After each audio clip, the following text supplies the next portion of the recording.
అనిల్ గారు good evening.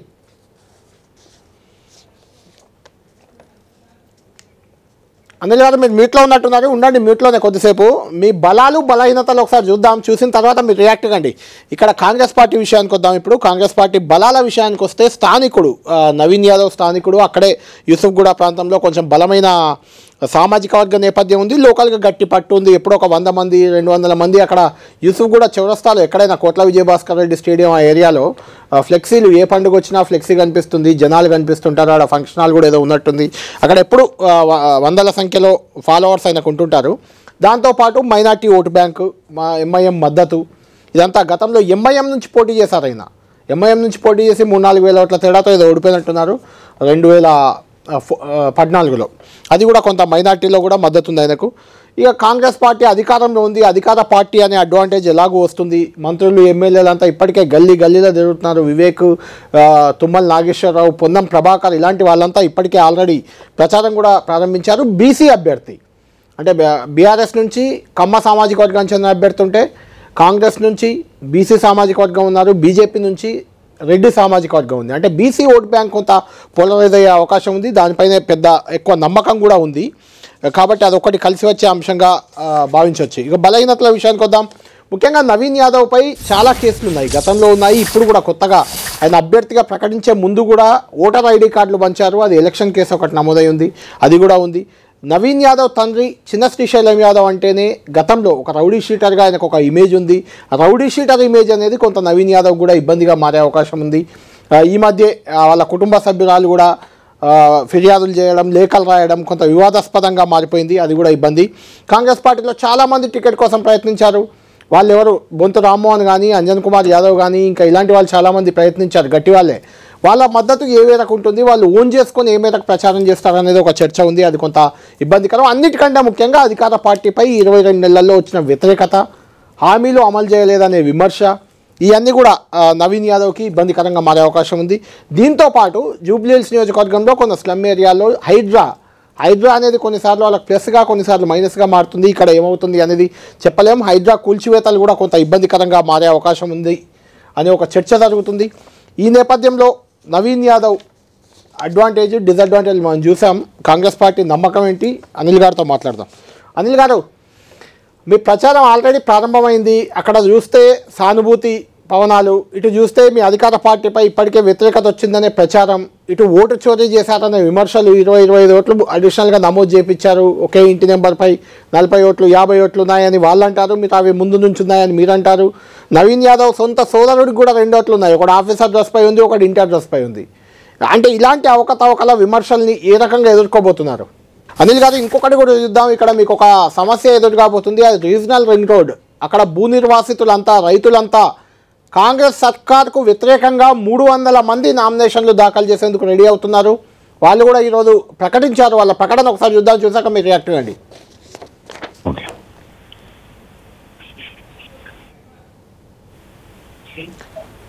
రైతులు react అయ్యారు. రైతుల బయట ఒకసారి మనం చూద్దాం.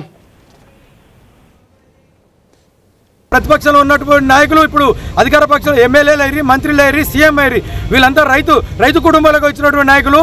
వీళ్ళు కావాలని ఉద్దేశపూర్వకంగా రైతులను బలి చేసి బడాబాబులకు తొత్తుగా మారినటువంటి రాజకీయానికి బుద్ధి చెప్పాలని జూబ్లీహిల్స్లో ఉప ఎన్నికల్లో 200 నుంచి 300 మంది నామినేషన్లు వేసి ప్రభుత్వానికి బుద్ధి వచ్చేలాగా చెప్తామంటున్నాం.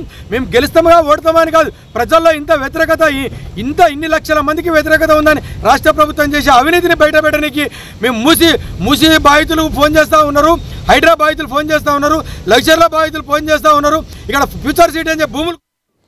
రైట్ అనిల్ గారు, హైడ్రా బాధితులు, మూసీ బాధితులు, అటు ట్రిబుల్ ఆర్ బాధితులు అందరూ ఒక్కటైతున్నట్లు కనిపిస్తుంది. 300 నామినేషన్లు దాఖలు కాబోతున్నాయి. గతంలో మీకు బాగా గుర్తు, మీ జిల్లానే నిజామాబాద్ ఎంపీగా కవిత ఓటమిలో అప్పటి పసుపు బోర్డు రైతులు 170 మంది దాదాపు నామినేషన్లు వేశారు. అదే ఆమె ఓటమికి దారితీసిందని చాలా మంది అంటుంటారు. ఇప్పుడు కూడా 300 మంది దాకా నామినేషన్లు వేస్తామంటున్నారు. ఎలా ఎదుర్కోబోతున్నారు దీన్ని? కళ్యాణ్ గారు, ఇప్పుడు మన కేటీఆర్ గారు మాట్లాడింది నేను అంతా విన్నాను. ఇదే కేటీఆర్ గారు అంతకుముందు ఇది కేసీఆర్ గారు ఎన్ని హామీలు ఇచ్చారు, డబుల్ బెడ్రూమ్ ఇల్లు కట్టిస్తా అన్నాడు. డబుల్ బెడ్రూమ్ ఇల్లు ఎన్ని కట్టించాడు? ఎన్ని రోజులుగా 10 సంవత్సరాలుగా ప్రజలు కూడా వెయిట్ చేసిండ్రు. 1,00,000 ఇల్లు ఇక్కడ కట్టించారు, ఇంకొక 1 లక్ష ఇల్లు మొత్తం రాష్ట్రం మొత్తం ఒక 2 లక్షల ఇల్లు కట్టించారు. 20 నుంచి 30 లక్షల రిక్వైర్మెంట్ ఉంటే ఇప్పటి వరకు కూడా ఇంకా కళ్ళకు పగిచ్చి చూస్తున్నారు ప్రతి ఊర్లో కూడా. దానికి మేము ఇందిరమ్మ ఇల్లు ఇచ్చినాం. ఇప్పుడు ఇందిరమ్మ ఇల్లు 3500 ఇల్లు ఇచ్చినాం ఒక్కొక్క నియోజకవర్గానికి. అంటే మీరు అర్థం చేసుకోండి ఎన్ని ఇచ్చినాం. ఒకటేసారి ఒక 4 లక్షలు 5 లక్షల ఇల్లు ఇచ్చేస్తాం మేము ఆల్రెడీ. అంటే ఇచ్చిన హామీలను నెరవేర్చుకుంటూ పోతున్నాం. 3 ఎకరాల భూమి ఇస్తాడు దళితులకు 3 ఎకరాల భూమి ఎక్కడైనా ఇచ్చిండా? నిరుద్యోగ వృత్తి ఇస్తాడు, నిరుద్యోగ వృత్తి ఎప్పుడైనా ఇచ్చిండా? ఉద్యోగాలు ఇస్తున్నాడు, ఉద్యోగాలు ఎన్ని ఇచ్చిండు? ఇవన్నీ మనం మాట్లాడుకుంటూ పోతే దళితుడిని ముఖ్యమంత్రి చేస్తా అన్నాడు కేసీఆర్. ఇట్లాంటి అన్ని ఎన్నో హామీలు ఇచ్చి ఎన్నో బూటకపు హామీలు ఇచ్చిండు.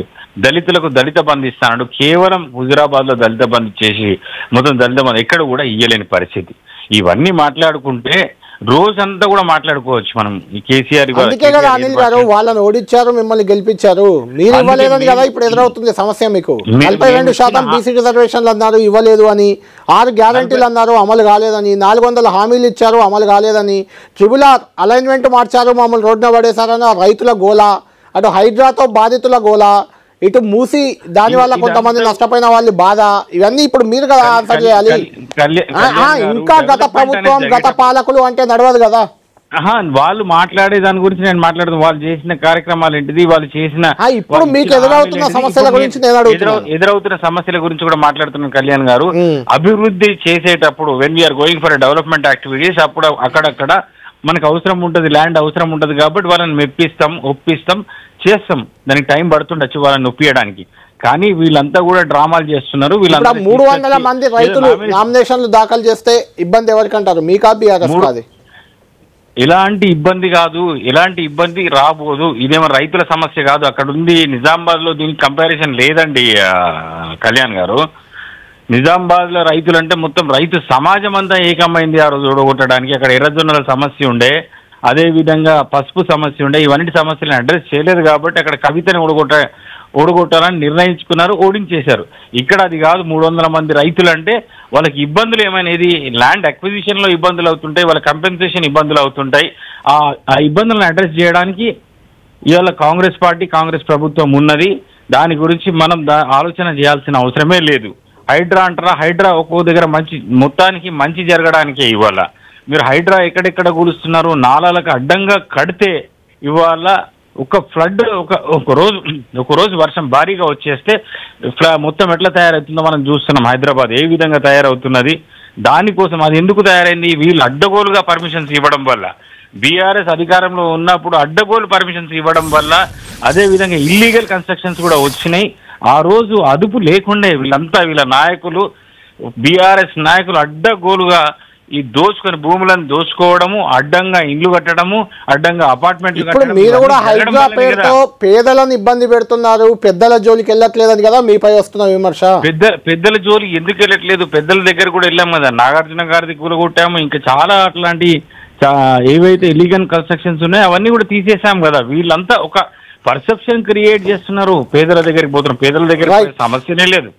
రైట్ అనిల్ గారు, ఫైనల్ గా చెప్పండి. అంటే మీ అభ్యర్థి విషయంపై కూడా, మీ అభ్యర్థి ఫ్యామిలీపై, మీ అభ్యర్థిపై కేసులు ఉన్నాయి, రౌడీ షీటర్ వాళ్ళ ఫాదర్, ఇలాంటి విమర్శలను ఎలా ఎదుర్కోబోతున్నారు? నేను ఒకటి ఓట్ చోరీ గురించి మాట్లాడిన తర్వాత ఓట్ చోరీ కూడా ఉంది. 2 ఇవాళ ఓట్ చోరీ చేసింది. ఇవాళ ఓట్లు 20 నుంచి 25,000 ఓట్లని యాడ్ చేసింది వాళ్ళ ప్రభుత్వంలో, వాళ్ళ అధికారంలో ఉన్నప్పుడు 25,000 ఓట్లు యాడ్ చేసిండ్రండి కళ్యాణ్ గారు. ఇవాళ వాళ్ళు తప్పులు చేసి దొంగే పోలీసు అంటే మన తెలంగాణలో ఒక సామర్థ్యం ఉంటుంది, ఉల్టా చోర్ కొత్వాల్కో డాటా అని. సో అది పరిస్థితి. వీళ్ళు 25,000 ఓట్లని వివిధ అంటే వాళ్ళు ఎక్కడి నుంచో తీసుకొచ్చేసి ఇక్కడ ఒక స్కూల్లో అండి 360 ఓట్లు ఉన్నాయి. నేను చూశాను. నేను ఒక 10 రోజులు ఇన్ఛార్జిగా పనిచేశాను అక్కడ. ఆ తర్వాత నేను ఇప్పుడు ఇన్ఛార్జిగా లేను. కానీ అప్పుడు నేను కొద్ది డేటా సేకరించాను. డేటా సేకరిస్తే 20 నుంచి 25,000 ఓట్లు ఉన్నాయి. వీళ్ళు చేసిన తప్పుని ఎక్కడైతే మేము ఇంకా దొరకబట్టి బయటికి తీసుకొచ్చేసి ఇది ఏ విధంగా జరిగిందని అడుగుతాము అని ఇవాళ కేటీఆర్ఏ బయటికి వచ్చేసి ఇక్కడ ఇది జరిగింది, ఇక్కడ ఇది జరిగింది, ఇవన్నీ కూడా వాళ్ళ ప్రభుత్వ హయాంలో వాళ్ళు ఉన్నప్పుడు వాళ్ళు ఎలక్షన్లు చేసినప్పుడే ఇవి జరిగినాయి. అప్పుడు బీజేపీ బీఆర్ఎస్ ఒకటైంది. BJP has supported them from centre. మీరు చేసుకుని రా నాయన అని చెప్పి వీళ్ళకి ఫ్రీ హ్యాండ్ ఇవ్వడం వల్ల 25,000 ఓట్లు వాళ్ళు యాడ్ చేసుకున్నారు. అవి కూడా ఆంధ్ర నుంచి, ఇక్కడ నుంచి, అక్కడ నుంచి తీసుకొచ్చి 25,000 ఓట్స్ ఆర్ దేర్. అది బీఆర్ఎస్ ఓట్లు, అది కాంగ్రెస్ ఓట్లు కాదు, బీఆర్ఎస్ చేసుకున్నది అది. ఇవాళ మా మీదకి వచ్చేసి మేము ఓటు చోరీ చేశాము, లేకపోతే చోరు ఓటు అంటున్నారు. ఇవన్నీ మాటలు ఇవ్వడండి. ఇవన్నీ ఇప్పుడు మొన్న నుంచి కేటీఆర్ కానీ హరీష్ రావు కానీ ఇదే మాట్లాడతారు. వాళ్ళు చేసిన దొంగతనాలను దాచిపెట్టుకొని మేమేదో చేస్తున్నామని చెప్పేసి మాట్లాడుతుంటారు. ఇది మంచి పద్ధతి కాదు. ప్రజలు చూస్తున్నారు. ఇవాళ సంక్షేమ పథకాల గురించి మీ అభ్యర్థిపై ఉన్న వ్యతిరేకతను, విమర్శల్ని ఎలా ఎదుర్కొంటారు? ఈయన నవీన్ యాదవ్ అనేటోడు ఈ యంగ్స్టర్ చాలా సర్వీస్ చేస్తున్నాడు అక్కడ లోకల్లో, మంచి పేరు ఉంది. కొన్నిసార్లు కొన్ని ఉంటాయి. ఇప్పుడు ఏ అభ్యర్థి అయినా కానీ కొన్ని స్ట్రెంగ్స్ ఉంటాయి, కొన్ని వీక్నెస్ ఉంటాయి. అవన్నీ ఎక్కడైనా ప్రతి అభ్యర్థి పైన అభియోగాలు ఉంటాయి. ఎవరి పైన ఇప్పుడు మనం చూసింది యూటేక్ ఎక్కడికైనా ఏ కాన్స్టిట్యున్సీలో ఏ నియోజకవర్గంలో చూడండి, పాజిటివ్స్ ఉంటాయి, నెగటివ్స్ ఉంటాయి. థ్యాంక్ యూ అనిల్ గారు.